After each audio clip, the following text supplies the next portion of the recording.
Hello, hello, hello, and welcome back to Portia Vonne Chats. Today, I want to talk about going 50-50 in a relationship. What do you think about it? What are your thoughts? Do you think that one person should pay all the bills or 50-50 is okay?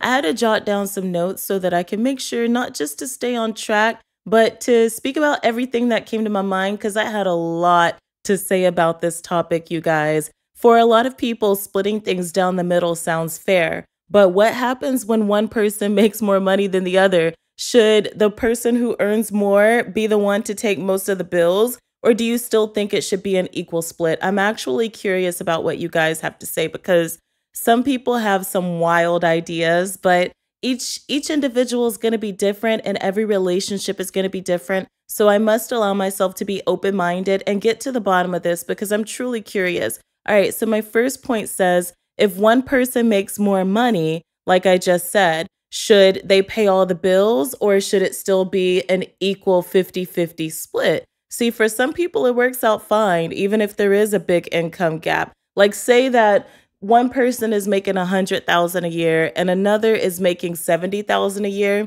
I believe that it should still be 50-50, but the person making 70,000 may feel like it's unfair because their partner makes 30,000 more than them, but they're working for that money. They earn that money and it's just $30,000. To some people, they only make 30,000 a year. So it's not like I'm trying to like belittle them for making 30,000 a year. I'm just saying like whenever you're making 100,000 and one person is making 70,000, together you're making 170,000 and you're complaining about them making 30,000 more than you. To me, that's unfair.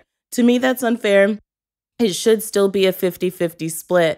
But if one person is making, say, like $1 million a year and the other person is making 70,000 a year, yeah, that's definitely going to be different. I mean, not to say that that person isn't still earning their money. Oh, it's just $900,000. That doesn't roll off the tongue as easily because it's not true. And if your bills are only like 50, 60,000 a year, yeah, the person making $1 million can pay all the bills and let your partner keep their 70,000. I do believe that that's fair.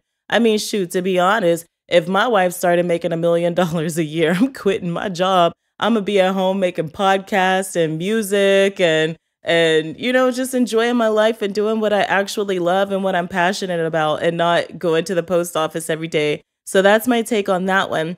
Number 2 says the importance of discussing finances openly. Okay, I do remember jotting this down. It says, let's get into why it's important to talk to your partner about money before moving in together or making big commitments. Yes, yes, yes. If you just jump into the relationship and you don't even know how your partner feels or what your partner thinks about money, you're going to run into some complications. You're gonna have some disagreements because, of course, everybody doesn't have the same ideas. Everybody doesn't have the same beliefs. So it's definitely important to discuss that before moving in together. Even before you make things serious, you need to understand, like, is this person are they going to better my life, because of their spending habits, or are they going to actually drag me down? So that's definitely something that you want to discuss.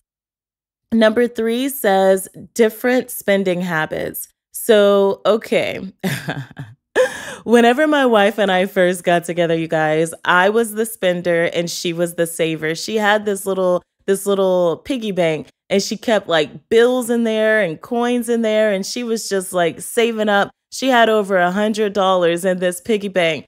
Well, I was singing in a cover band and we had a really bad period where we weren't receiving our checks. We were going to the gigs and performing, me and the other singers and the musicians, but we weren't getting paid. So there was a point in time where I was owed like over $1,000, maybe even close to 2,000. I don't remember the figures exactly, but it was just such a hard time because I needed that money to live. I needed that money to survive. Well, we had to break into the piggy bank and, start spending that little $100 to get food and gas and stuff because I still had to show up to work. Even though the money wasn't coming, I knew it would come eventually because he's not a bad guy. He was a good guy. He would make sure to pay us our money. It's just I don't know, maybe he didn't have it. I don't know what was going on at that time, but it wasn't fun.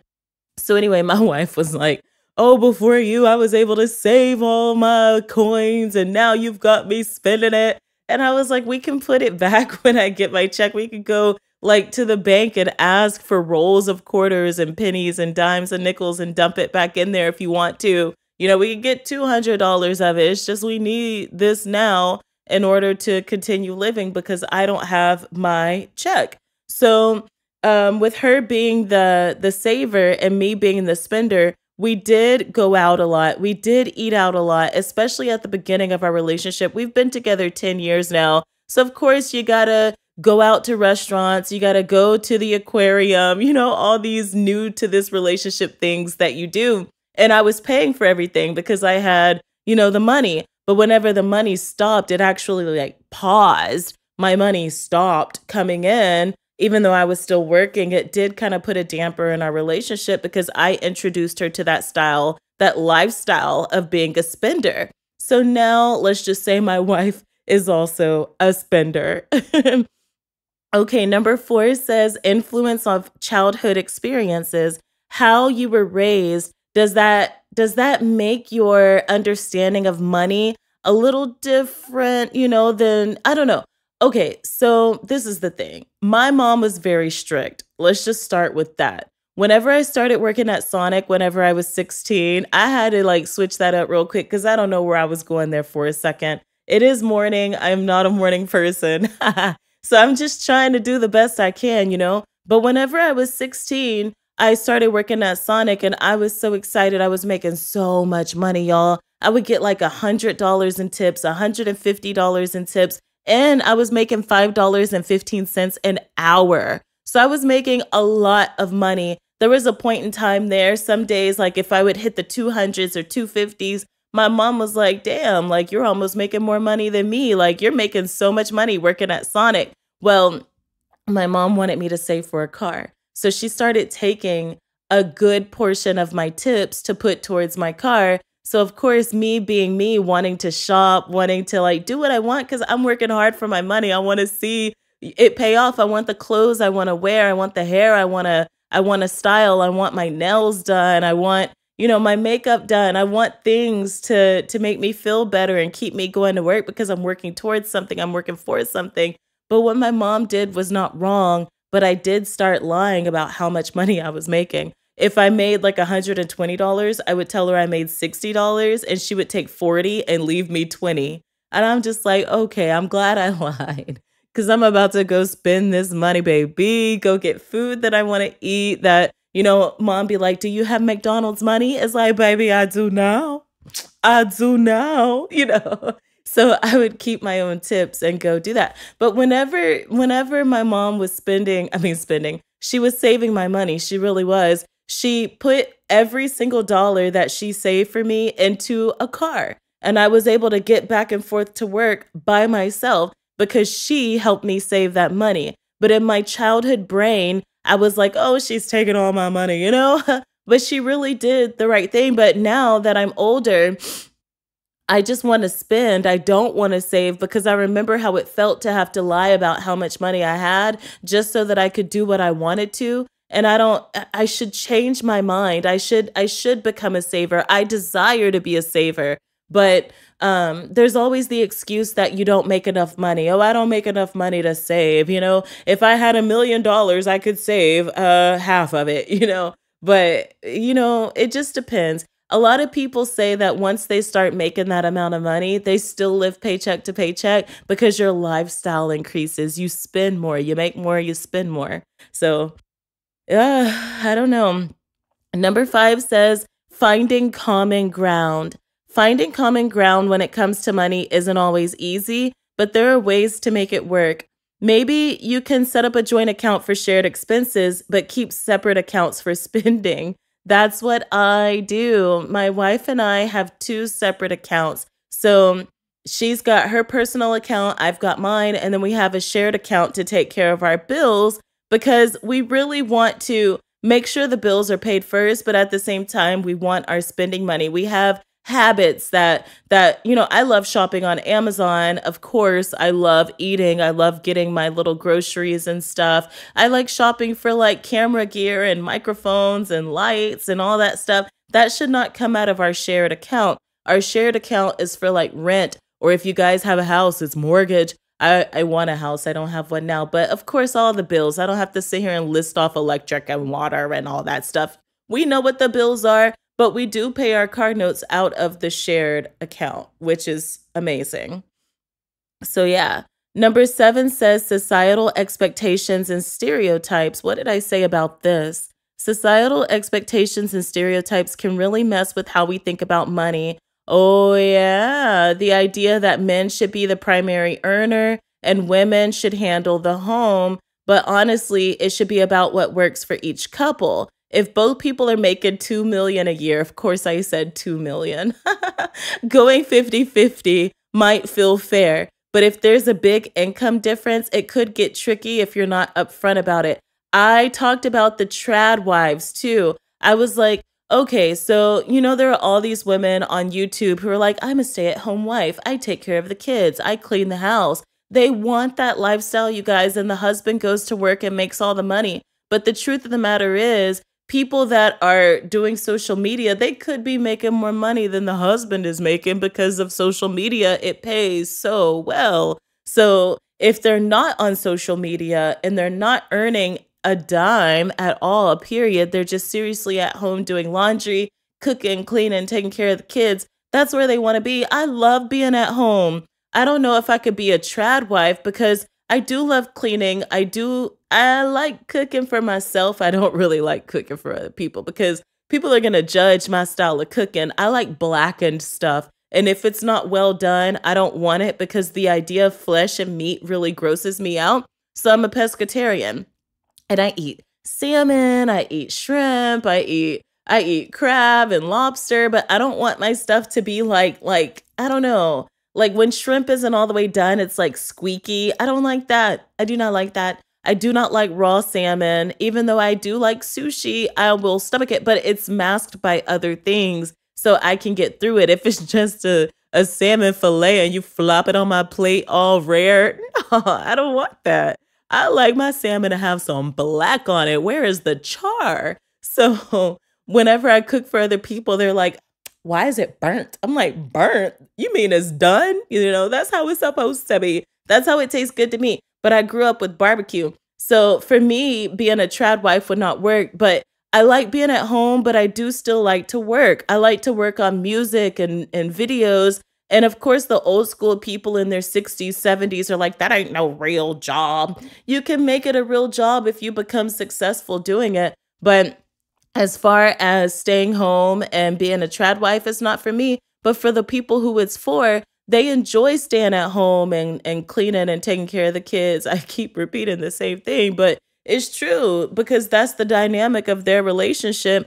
They enjoy that. But some women, they don't want to be a stay-at-home wife. They don't want to take care of the kids. But if the husband wants that in a wife, you better let that lady know ahead of time before y'all get together because she's going to feel like you're trying to control her, and that's not going to be okay. So definitely discuss that, you guys. Even if you're in a lesbian relationship, it's like me and my wife, she would love for me to be a stay-at-home wife, but she doesn't understand that if I'm at home, I'm not going to be a stay-at-home wife, baby. I'm still going to be working, and I am still going to be trying to make money doing what I love. Even though it's not just about money, I love making music. I've been doing it since I was young for free. And it's just a passion of mine. But if I could turn it into an income stream, that would be awesome. But I'm not just going to be sitting at home, like twiddling my thumbs and watching TV and stuff. I'm still going to be working. So she's not going to get that out of me. Just saying. Number 8 says handling financial disagreements. So what do you do when you can't see eye to eye on money? Oh, what do you do when you can't see eye to eye on money? One thing that I've really been practicing with my wife is not saying that you this, and you that. It's like, we need to do this better. We need to be better at this. We need to work on this so that it's not like we're pointing the finger at each other. And she stopped pointing the finger at me. but we've been together for 10 years. So we've had a long time to work through this, you guys. But initially, yeah, it was like you put us in this situation, you allowed this to happen. And it can really make a person feel bad. And you want to uplift your partner. And no matter what they're going through, they could be depressed, they could just be lazy, but we need to talk about it and discuss it. If you're married, if you're with this person, it isn't a you and I thing. It is a we thing. And you need to always remember that, you guys. So whenever you have a disagreement about money, like I went and bought a TV for my studio setup without telling her. I just went and bought it because I was like, you know what? I need a new TV. I don't remember I don't know. I don't remember what happened to my old TV or if I had an old TV. I have no idea what happened. Maybe I had a monitor and I wanted a TV. So I just went out and bought it without discussing it with her. And she wasn't happy with me because I did spend a portion of my rent, which was very, very irresponsible. But I had a moment where we actually had a disagreement. And she was like, I'm not going to let you plug in your studio equipment into my TV. And I'm like, our TV? We bought that TV together. And she was like, but it's for watching TV, not for working on music. It was something along those lines. So, of course, I got angry and I stormed out. I went to Walmart and I bought that TV. And I was like, well, guess what? I am a little short on rent now, you know? But it was almost like a in your face, and it was wrong. That is not the way I handle our disagreements now. Y'all, this had to be like, maybe like 6 years ago. So I have definitely matured since then. And whenever we have disagreements now, we either laugh or we give each other our space and say, okay, are you ready to talk about it? Instead of just lashing out like I did and going and buying a television to be like, now what, you know? So definitely discuss it. But it took us some time to get here. We're not going to be perfect at the beginning, you guys. It's impossible. Number 9 says dealing with unexpected financial changes. Like if somebody loses a job or they get demoted, oh my God, I don't even know how to handle this because whenever we go through it, it's like I just shut down. I'm just like, what are we going to do? Life is over. We're about to be sleeping in the car. Oh no. So it's really hard. I actually had to look it up. It said life happens and sometimes you're hit with unexpected financial changes like job loss or surprise expenses. From what I found, having an emergency fund and reviewing your finances together regularly can help you adapt to those changes more smoothly. Y'all, I don't have an emergency fund, but I definitely need to. I need to learn how to invest. I need to learn how to save money. I need to learn how to play the stock market and do all these things because I don't ever want to come to a point where at the post office, I can't get fired, but Crystal could lose her job. And if that were to happen, we would be like seriously up the creek without a paddle and trying to swim in the water with the crocodiles and may not make it out, you know, because it's terrifying whenever something like that happens. So it is important to have an emergency fund, but I really need to get into the habit of saving, you guys. I really do. I need to give up some of the foods I like to eat, like eating out and eating expensive things. We don't eat out as much as we used to, like as far as this last month goes. We used to eat out a lot more, but we're still not saving. We still don't have any savings, you guys. And that's embarrassing for me to tell you guys. I do live paycheck to paycheck, and I'm just going to be transparent. I desire to have more, not just to sit on it and admire my bank account like, oh, I've got so much money, but just in case I do fall into like a state of depression or I no longer want to work or, you know, I can't make videos or music or, you know, I'm no longer at the post office. I want to be able to sit up at home for like 2 or 3 weeks and just meditate and work on my mental health without worrying about the bills not getting paid. And right now, when I do that, I worry about the bills not getting paid because I still do that. I cannot control my highs and lows.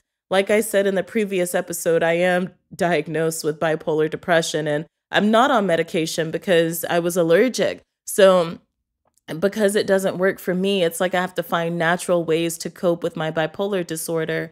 And, you know, just I'm grateful that I don't have all the side effects of taking the medication, you know, like the skin peeling and all that stuff. I'm so glad that I don't have that. But at the same time, I do still need like help. I do still need grounding. And that's where therapy comes in. Therapy is really amazing. But whenever those times come, I need to have a backup plan. I need to have something that I can fall back on, like, oh, I've got this money here so that I can still provide.